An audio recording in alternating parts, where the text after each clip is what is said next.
All right, let's just jump right in. I want you to imagine something. In ancient India, a place we think of as the cradle of spirituality, a philosophy popped up that did the absolute unthinkable.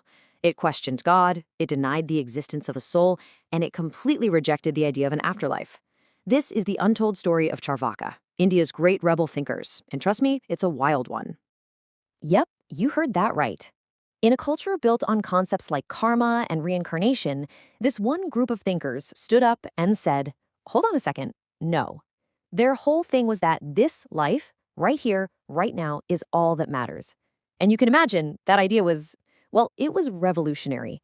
So much so that for centuries, people did everything they could to erase them, vilifying them, twisting their words, and even systematically destroying their original texts. And these thinkers were called the Charvaka. Now, for most of history, if you've heard their name at all, you've probably heard that they were just simple hedonists, right? That their only advice was go wild, indulge yourself, who cares about tomorrow? But is that really the whole story? Or have we been missing something huge? Let's dig past that simple caricature and find out who the Charvaka really were. Okay, so before we can get to what they actually stood for, we've got to tackle the myth. The popular story that's been told about them for thousands of years. And honestly, it all boils down to 4 super famous and pretty provocative verses. Let's just walk through these. First up, live happily as long as you live. Okay, pretty straightforward. But then comes the one that got them in trouble. Drink ghee, even by taking a loan. Now, ghee was a symbol of good health, of vitality. But their critics heard this and went, see, they're just telling people to live beyond their means for a moment of pleasure. But for the Charvakas, the point was to cherish the only thing you actually have, your physical body, in this one life. And then the last 2 verses really hammer it home. When your body turns to ashes, that's it. Game over. There's no coming back. No soul, no rebirth. I mean, you can see why this was absolutely mind-blowing at the time. And what's fascinating is that this whole conflict is baked right into their name. Depending on who you asked, they were called 2 different things. Their supporters called them Charvaka, which means the sweet talkers. Because who doesn't like hearing about living a happy life? But their critics, they twisted it just a little bit, calling them Charvaka, the chewers. The idea was that they were chewing up and spitting out the difference between right and wrong, destroying all morality. And this quote, it just perfectly captures how they thought. They weren't just saying, we don't believe you. They were using razor-sharp logic to pick apart the biggest beliefs of their time. They'd look at a major ritual and ask, okay, but does this actually make any sense? Like this zinger. If an animal sacrificed in a ritual goes to heaven, why not just sacrifice your own father? It's so simple, so direct, and it's a devastatingly powerful critique, isn't it? So we've seen the myth, right? We've seen what they were up against.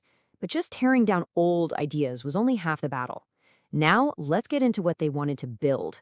This is where we uncover the real, constructive, and honestly, political heart of their entire philosophy. And this really is the crucial question that so much of history just misses. Were they just nihilists saying nothing matters? Or were they actually trying to design a totally different kind of society? Well, the answer lies in another name their philosophy was known by. They were also known as the Lokayata, and that literally translates to the philosophy of the people, or the philosophy of this world. And that one word, it changes everything. Suddenly, their focus wasn't just on saying no to some hypothetical next world. It was all about radically improving this one for the people living in it right now. Their goal wasn't to deny heaven. It was to create it right here on Earth. And get this, they actually had a plan, a practical 2-part blueprint for how to build a just and prosperous society. This is the moment Charvaka goes from being just a critique to being a full-blown political program. So, their vision for this heaven on earth, it all rested on 2 incredibly powerful pillars. And we're not talking about abstract spiritual ideas here. These were concrete, real-world principles for how to organize a society to maximize human happiness. Let's start with the first pillar, justice. The first pillar was called danda, which means justice. But their idea of justice was totally radical for the time. They argued that since it's the physical body that commits a crime, it's the physical body that has to be punished, swiftly, and in this life. This whole idea of some abstract soul being punished in a future life, to them, that was just avoiding responsibility. Justice had to be real, it had to be material, and it had to be immediate, all carried out by a strong and effective state. All right, so the second pillar was Varda, which is all about prosperity. This covered the whole shebang: agriculture, commerce, the economy.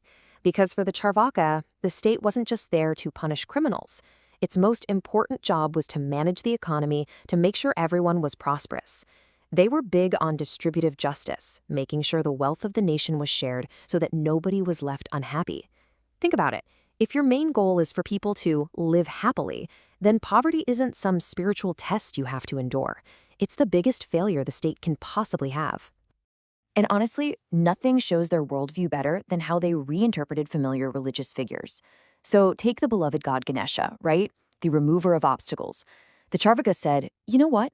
Our Ganapati isn't some elephant-headed deity. Our Ganapati is literally the head of the republic, the strong human leader who removes real obstacles by crushing the state's enemies and protecting the people. See what they did?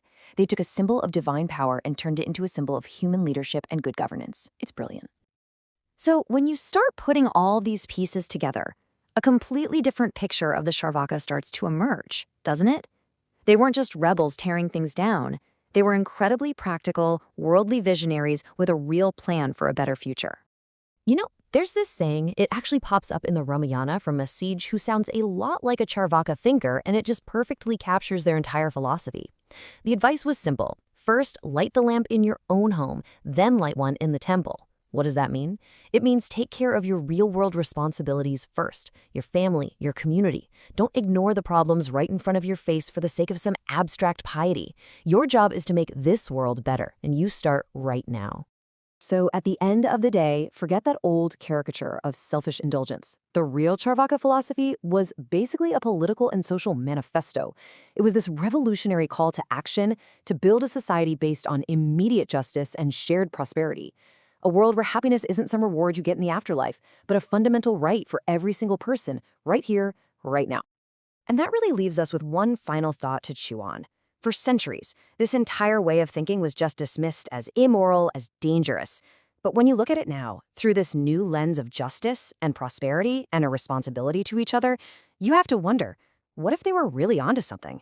What if the whole point isn't to reach heaven, but to get to work and actually create it, right here where we stand?